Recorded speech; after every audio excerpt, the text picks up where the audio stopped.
శర్వానంద్ ఇప్పుడున్న యువ హీరోలలో ఈయన ఒకరు. అంతేకాకుండా ఈయనకు ఒక ప్రత్యేకమైన గుర్తింపు కూడా ఉంది. డిఫరెంట్ గా కథలను ఎంచుకొని సినిమాలు తీస్తాడు అని.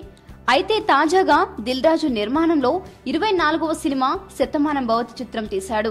ఇది జనవరి 14న సంక్రాంతి కానుకగా ప్రేక్షకుల ముందుకు రానుంది. అయితే దీని తర్వాత శర్వా 25వ సినిమాపై ఒక క్లారిటీ వచ్చింది. అదేంటంటే శర్వా కెరియర్ ప్రారంభించిన మొదట్లో వెన్నెల, ప్రస్థానం వంటి అద్భుత చిత్రాలను అందించి మంచి నటుడుగా మార్కులు వచ్చేలా చేసిన డైరెక్టర్ దేవా కట్టా. ఇక 25వ సినిమాని దేవా కట్టాతో తీయాలని శర్వా డిసైడ్ అయినట్లు టాక్. అయితే ప్రస్తుతం దేవా కట్టా పరిస్థితి బాగాలేదు.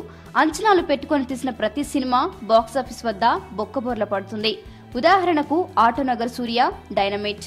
అయినా కానీ దేవా కట్టాపై ఉన్న అభిమానంతో శర్వా తన 25వ సినిమా తనతో కలిసి చెయ్యాలని భావిస్తున్నాడు. మరి దేవా కట్టా శర్వాలపై అభిమానులు పెట్టుకున్న నమ్మకం నిలబెట్టగలుగుతాడా? వేచి చూడాల్సిందే.